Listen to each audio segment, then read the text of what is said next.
بریانی کھلانے کو یا بریانی کھانے کو باقاعدہ گالی بنا دیا تھا، توہین بنا دیا تھا، اور اب اپنے جلسوں میں یا اپنا جو بھی انہوں نے لانگ مارچ یا مارچی چھوٹی سی ایک کرنی ہے یا شارٹ مارچ یا بریک مارچ یا پتہ نہیں کیا ہے وہ مارچ کہہ بھی سکتے ہیں یا نہیں، تو اس کو جو ہے اس میں لوگوں کو بریانی کھلا رہے ہوتے ہیں. مطلب شرم کی بات یہ ہے کہ وہ تمام باتیں جس پہ لوگوں پہ تنقید کرتے ہیں وہ خود کر رہے ہوتے ہیں. اور اب پیسے دینے کی بھی ویڈیوز آ گئی ہیں. وہ کوئی بیچارہ کارکن جا رہا ہے سائیکل پہ لگا ہوا اس کا سٹکر یا بینر، تو وہ بتا رہا ہے کہ زبردستی لگا دیا مجھ پہ. پولیس کی گاڑیوں میں ڈھولچی اور وہ آپ اپنے میوزیشنز بھر بھر کے لے کے جا رہے ہیں ان کے جلسے کے لیے. کیا یہ باتیں ہیں یار. اچھا ہمیشہ شور مچاتے رہے کہ یہ چیزیں غلط ہے، اس طرح نہیں ہونی چاہیے، سرکاری ذرائع کا استعمال نہیں ہونا چاہیے. اچھا وہ ہیلی کاپٹر ہے پشاور کا کے پی گورنمنٹ کا، اس پہ عجیب لٹ مچا دیا ہے کہ 2008 سے آج تک کوئی نہیں پوچھ سکتا. قانون سازی ہوتی ہے فیوچر کے لیے کہ آئندہ سے یہ کام نہیں ہوگا یا آئندہ سے یہ کام اس طرح سے ہوگا. یہ عجیب انوکھی وہ ریاست مدینہ کا ماڈل بنانے چلے عمران خان صاحب. مطلب الٹ چیزیں جن کا مذہب سے، اخلاقیات سے، قانون سے، آئین سے کوئی تعلق نہ ہو، وہ چیزیں کرنے جا رہے ہیں. کے پی میں قانون سازی کیا کر رہے ہیں کہ 2018 سے کوئی نہیں پوچھے گا. مطلب پرانی ڈیٹوں میں جا کے بھئی کیوں آپ اس وقت سے، کیونکہ 2018 میں کے پی میں پی ٹی آئی کی حکومت بن گئی تھی، تو بس جب پی ٹی آئی کی حکومت بن گئی تو پھر لٹ مارا ہے، مال مفت دل بے رحم، اور وہ کیا کہتے ہیں چوری کے کپڑے اور ڈانگوں کے گز کے پتہ نہیں کیا ہوتا ہے نا، مطلب بہت لٹ مار، بیسیکلی لٹ مار، فراڈ، مال مفت دل بے رحم، ہاں آسان لفظوں میں یہ کہنے. تو وہ ان کا فارمولا ہے، اس کے مطابق چلے جا رہے ہیں. تو کیا کریں گے. اچھا وہ چونکہ بے طرح کے استعمال ہوا ہے خان صاحب کے لیے، خان صاحب نے کہیں جانا ہے، سرکاری ہیلی کاپٹر ان کے باقی بندوں نے کرنا ہے. پھر ہمیں پروٹوکول کا ساری عمر سناتے رہے ہیں. اپنے بچے آئے ہیں عمران خان صاحب کے، سرکاری پروٹوکول میں ایئرپورٹ سے گاڑیاں لے کر آئی ہیں. 2 وزیروں کی ڈیوٹی تھی، اسلم اقبال صاحب اور عمر چیمہ صاحب، وہاں ان کو پروٹوکول میں ریسیو کر کے لے کر آئے ہیں. وہ گاڑیاں، سرکاری گاڑیاں، بتیاں جل رہی ہیں، عمران خان صاحب کے بیٹے اس میں آ رہے ہیں، اور اب گئے ہیں اسی طرح پروٹوکول میں جا رہے ہیں. یار وہ ایک سابق وزیر اعظم کے بچے ہیں، وہ کس چکر میں پروٹوکول دے رہے ہیں؟ وہ کس کے باپ کا پیسہ ہے جو خرچ ہو رہا ہے؟ وہ کیوں جا رہا ہے؟ صرف اس لیے کہ عمران خان صاحب کے بچے ہیں.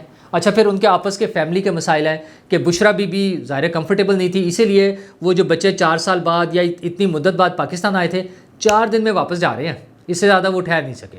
اچھا پھر اس کو صحیح وہ اچھا ثابت کرنے کے لیے کہ بڑا اچھا ہے، وہ فوٹو شاپ کر کے تصویریں بنائی جا رہی ہیں.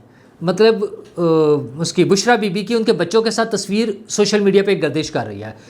پیور صاف نظر آ رہا ہے فوٹو شاپ تصویر ہے، کیونکہ اس میں فرح گوگی صاحبہ بھی ہیں، اور وہ بچوں کے کھڑے ہونے کی پوزیشن، نیچے پاؤں کی جگہ، سپیس، سارا کچھ نظر آ رہا ہے. کیا دکھانا چاہتے ہیں لوگوں کو یار؟ فرح بی بی وہ بشرا بی بی نہیں خوش ہیں ان سے، نہیں ان کے ساتھ کمفرٹیبل ہوتی ہیں. وہ بنی گالا میں نہیں تھیں، اب خبریں آ رہی ہیں کہ وہ واپس آ گئی ہیں. تو واپس آئیں گی تو ظاہر ہے پھر وہ ان کے لیے کچھ عملیات شروع ہوں گے، عمران خان صاحب کے لیے ان کے لیے کچھ حفاظتی اقدامات شروع ہوں گے. لیکن ٹائم بہت تھوڑا ہے. یہ 19-20 کو وہ سمری کا پروسیس شروع ہو جانا ہے، اور وزیر دفاع نے بتا دیا کہ 25 تاریخ تک یہ معاملہ فائنل ہو جائے گا. مطلب ویسے تو انٹرنلی تو جو بھی فائنل ہوا ہے یا نہیں ہوا، پبلکلی وہ نام سامنے آ جائے گا آفیشلی. تو اب موکلات کے پاس، جنوں کے پاس وہ روحانی عملیات کے لیے ٹائم بہت تھوڑا ہے. 25 سے پہلے سارا کچھ ہونا ہے. 29 کو تو فائنل ہو جانا نا، چینج ہو جائے گا، وہ اسٹک ہینڈ اوور ہو جائے گی. لیکن اس سے پہلے دیکھتے ہیں کہ کیا بشرا بی بی کے عملیات اور ان کی جو روحانی طاقتیں ہیں کیا عمران خان صاحب کو واپس دوبارہ طاقت میں لا سکتی ہیں. ایک مرتبہ ہم نے دیکھا ہے 2018 میں، ہمیں تو یہ بتایا گیا نا، بعد میں کہانیاں کھلی ہیں کہ کون کون سپورٹ کر رہا تھا. اب تو وہ اپنے گھر کے لان میں کھڑے ہو کے، جلسے میں کھڑے ہو کے جنرل صاحب بتا دیتے ہیں کہ ہاں جی ہم نے سلیکٹ کیا تھا، ہم نے چوز کیا تھا ان کو، عمران خان صاحب کو. لیکن خیر ہمیں پتہ تھا کہ بشرا بی بی نے بڑی وہ ریاضتیں کی ہیں، بڑے چلے کاٹے ہیں جن کے ذریعے عمران خان صاحب کو انہوں نے وزیر اعظم بنوا دیا تھا. تو لیکن وہی بشرا بی بی اور ان کی وہی دوست فرح گوگی وہ خان صاحب کو لے ڈوبیں گی. ویسے یہ بھی خیال ہی ہے کہ خان صاحب کو اتنے کاکے تو نہیں تھے کہ خان صاحب کو نہ پتہ ہو کیا ہو رہا ہے. وہ جو چوری ہوئی تھی نا گھڑی توشہ خانے والی، اور اس کی باتیں کتنی کھل کے سامنے آ گئی. اب کل رات سے دیکھ رہے ہیں کہ وہ جو اس کے خریدار تھے عمر فاروق صاحب، دبئی میں ایک پاکستانی ہے بزنس مین، انہوں نے وہ گھڑی خریدی. عمران خان صاحب نے سیدھی سی 26 کروڑ کی دیہڑی لگائی ہے اس میں، 26 کروڑ کی. 28 کروڑ میں وہ بکی ہے گھڑی عمر فاروق صاحب نے. ان کے خیال میں تو یہ اس سے ڈبل سے بھی زیادہ کی گھڑی تھی، لیکن انہوں نے 28 کروڑ میں خرید لی. اچھا چوری کا مال ہوتا ہے نا تو پھر سستے داموں نکل جاتا ہے. وہ آپ نے ایک ڈرامہ بھی دیکھا ہوگا نا، اسٹیج ڈرامے میں وہ کہتا ہے گھڑی بھیج دو، میں نے تو 90 روپے کی بھیج دی تھی، چوری کا مال. تو وہ عمران خان صاحب نے شہزاد اکبر صاحب کے ذریعے وہاں رابطہ کیا اور پھر فرح گوگی صاحبہ لے کے گھڑی پہنچی. اچھا پہلے اس سے پہلے فرح گوگی کون ہے؟ فرح گوگی کے بارے میں جب سٹارٹ ہوئی باتیں تو فواد چودھری صاحب کا ٹویٹ موجود ہے. انہوں نے کہا ہم تو انہیں جانتے بھی نہیں یہ کون ہے، وہاں اتنے سارے لوگ آتے ہیں ہمیں نہیں پتہ کون ہے. اچھا اب جب وہ چلی گئی حکومت تو ریکارڈ چیک ہوا پرائم منسٹر ہاؤس کا، تو ان کے ریکارڈ میں فرح گوگی صاحبہ فیملی ممبر کے طور پر رجسٹر ہیں تاکہ ان کی گاڑی روٹین میں چیک نہ ہو روز آنے جانے میں. وہ فرح گوگی جو فیملی ممبر ہے عمران خان صاحب کی، وہ گھڑی بیچنے چلی گئی دبئی. اور عمر فاروق صاحب کو $2 ملین جو آج کے حساب سے تقریباً 50 کروڑ پہ بنتے ہیں، لیکن اس وقت بھی 2019 میں 142 روپیز کا ڈالر تھا، 142 کا، تو وہ تقریباً کو 28 کروڑ پہ بنتے ہیں. اور 28 کروڑ میں سے 2 کروڑ 12 لاکھ روپے انہوں نے جمع کرائے ہیں قومی خزانے میں. لیکن وہ قومی خزانے میں بھی اور 26 کروڑ کی لگا لی دیہڑی. اچھا یہ پچھلے دنوں کچھ اہم لوگوں سے بات ہو رہی تھی، ایک ملاقات ہوئی جس میں یہ سوال اٹھا، ابھی یہ بات نہیں آئی تھی 28 کروڑ یہ عمر فاروق صاحب سامنے نہیں آئے تھے، اس سے کچھ دن پہلے کی بات ہے.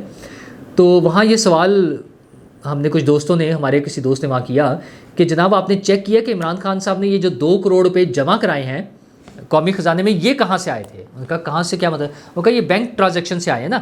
تو وہ کس اکاؤنٹ سے آئے تھے؟ تو وہ ان سرکاری لوگوں کو یا افسران کو نہیں پتا تھا کہ کہاں سے آئے ہیں.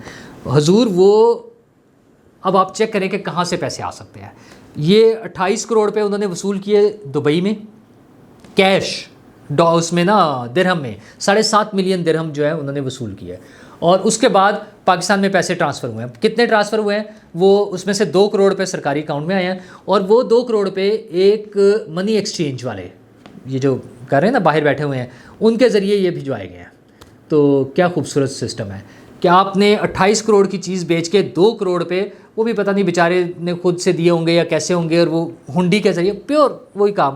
فرح گوگی 28 کروڑ خود تو لے کر آنا مشکل تھا نا، ظاہر ہے یا تو اپنے سرکاری جہاز میں آئی گئی ہوں پھر تو ٹھیک ہے اور بات ہے، لیکن اگر کمرشل فلائٹ پہ گئی تھیں تو 7.5 ملین درہم اٹھا کے لانا آسان کام نہیں ہوتا. منی لانڈرنگ ہوتی ہے لیکن وہ اس طرح سے نہیں ہوتی. تو پھر یہ جو آپ کے ہیں نا منی لانڈرنگ والے لوگ وہ کر رہے ہوتے ہیں، تو وہ وہاں سے اس منی لانڈرنگ کے ذریعے 2 کروڑ روپے پاکستان میں ٹرانسفر ہوئے ایک کسی منی ایکسچینج والے کے ذریعے، اور باقی سارے پیسے کھائے پیے گئے.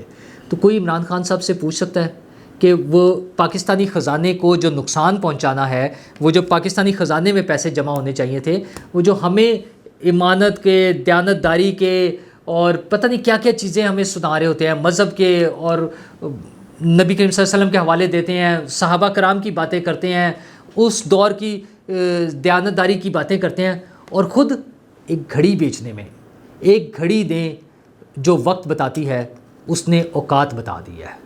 اور لیکن کچھ لوگوں کی آنکھوں پر ابھی بھی پٹی بندھی ہے. وہ کہتے ہیں یہ مینپولیٹڈ ہے، وہ بندہ کیوں سامنے آ گیا، آج اچانک کیوں آ گیا؟ وہ بھائی جان آج ہی تو آنا تھا.